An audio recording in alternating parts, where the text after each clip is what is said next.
Qué fascinante es cuando nosotros podemos en las escrituras rastrear la vida de un hombre, de hecho, desde el vientre de su madre y poder conocer todo aspecto de su vida y todo lo que nos enseña y todo lo que nos puede aportar a nuestra propia vida como creyentes. Es maravilloso y Juan es uno de esos personajes a los cuales les podemos rastrear desde el vientre hasta, de hecho, hasta que muere, ¿no? Y todo lo que nos enseña es extraordinario. Juan fue un hombre tremendo. Los evangelios hablan acerca de él, pero el evangelio de Mateo capítulo 3 en particular nos da una muestra de su predicación, y eso es de lo que queremos hablar en esta mañana, de la prédica de Juan, de lo que él dijo, de lo que él enseñó en un momento determinado.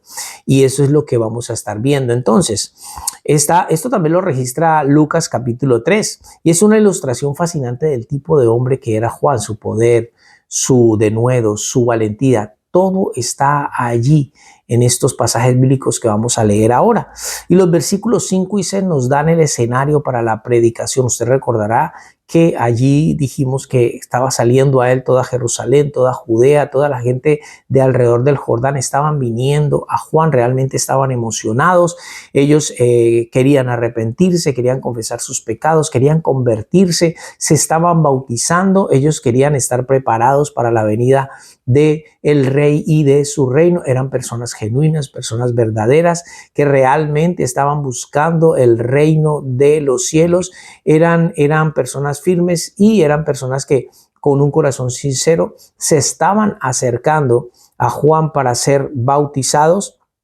Ellos querían corregir sus vidas y vinieron a Juan, y realmente eran personas piadosas, sólidas y honestas, y estaban escuchando y estaban convirtiéndose y estaban bautizándose y todo esto, pero no todos fueron tan genuinos y sinceros, no todos eran reales. Y antes de que entremos en esto, necesitamos tener en cuenta 5 elementos que vamos a estar viendo en esta narración. Vamos a estar viendo la congregación, la confrontación, la condenación, la conflagración y la consolación. Es lo que vamos a ver en esta narración. Ahora vamos el texto y en primer lugar observe la congregación. Ahí está Mateo capítulo 3, versículo 7 en adelante. Al ver él que muchos de los fariseos y los saduceos venían a su bautismo, les decía: generación de víboras, ¿quién os enseñó a huir de la ira venidera? Y esto que está diciendo Juan aquí en Lucas 3, Lucas registra que todos estaban escuchando lo que Juan estaba diciendo. O sea, la multitud entera oyó todo lo que él dijo. Y fue bastante devastador. Los fariseos, usted sabe, ellos están viniendo allí, los saduceos, y tal vez ellos esperan una bienvenida. Y miren la bienvenida que Juan les da. Es increíble la valentía y el denuedo de Juan. Pero él se concentra entonces allí en una congregación específica que se apareció, ¿no? ¿Sí? Y hay una multitud entera que está viniendo de gente que oyó lo que Juan dijo.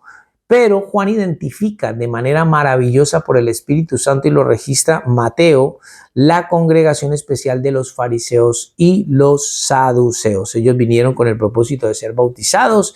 Ellos querían entrar en este mover. Ellos estaban viendo que toda Jerusalén, toda Judea estaban viniendo, la gente masa estaba viniendo a Juan al Bautista, y ellos se preguntaron: ¿pero qué es esto? ¿Qué significa esto? Entonces ellos dijeron: vamos a ver, no podemos quedarnos por fuera de este mover espiritual, tenemos que entrar en esto. Y la respuesta de él a ellos nos deja saber que ellos iban con el propósito de bautizarse. ¿Por qué? Porque él lo que hace es que cuestiona la legitimidad de sus deseos. Pero antes de que avancemos, tenemos que descubrir quiénes eran estos fariseos, quiénes eran estos saduceos. Bueno, esta era la élite espiritual de Israel. Ellos eran los píos, los piadosos, los puros, los santos, los súper espirituales. Amaban los primeros lugares en las cenas, en las fiestas. Ellos amaban que la gente les llamara maestro, maestro. Amaban orar en las esquinas de las calles, y hacían oraciones a todo pulmón para que la gente los escuchara. Amaban que la gente los siguiera. Ellos, cuando ayunaban, enmudecían su rostro para parecer a la gente que ayunaban. Ellos son los fariseos, ellos son los farsantes espirituales de la época. Entonces, pero lo que más les preocupaba a ellos era producir dinero. Esa era su meta principal.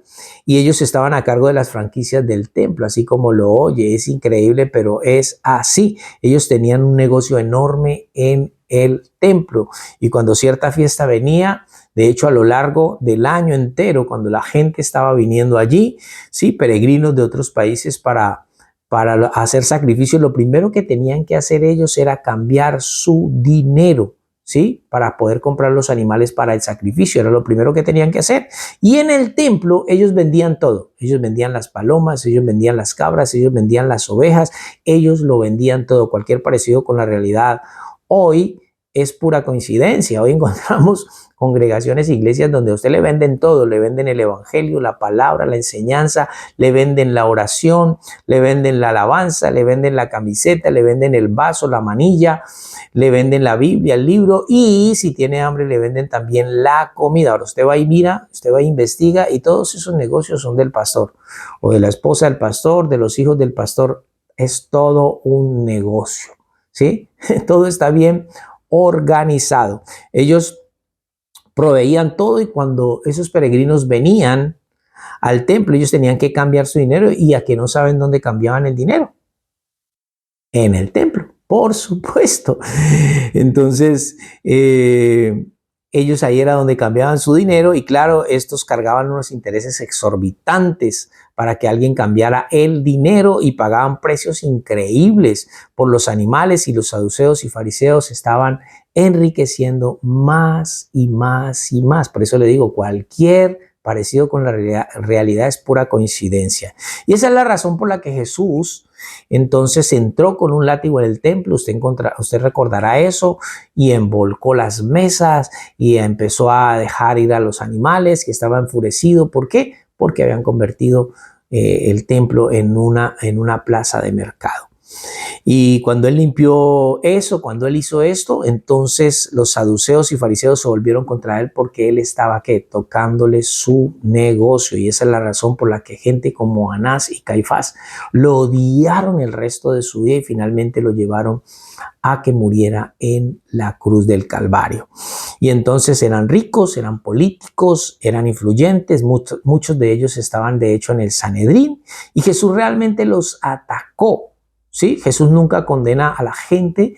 En los evangelios siempre vemos a Jesús condenando el pecado, pero solo hubo un grupo de personas a las que él realmente condenó con palabras punzantes, y fueron los farsantes religiosos de su época. Él perdonó a personas que fueron de hecho sorprendidas en el mismo acto del adulterio. Los perdonó, pero nunca condenó a esas personas, hasta que llegó a los farsantes religiosos de su época. Cuando entramos en Mateo capítulo 23, lo encontramos allí realmente confrontándolos de manera directa. O sea, él realmente desató una tormenta de condenación contra ellos, y entonces estos eran los farsantes espirituales. Esta es la congregación, los farsantes espirituales de la época del Señor Jesucristo. Hoy también encontramos este tipo de gente, de congregación. Hoy, farsantes espirituales, desafortunadamente también hay muchos en esta época. Pero esto es solo el comienzo de lo que vamos a empezar a hablar, no se lo vaya a perder.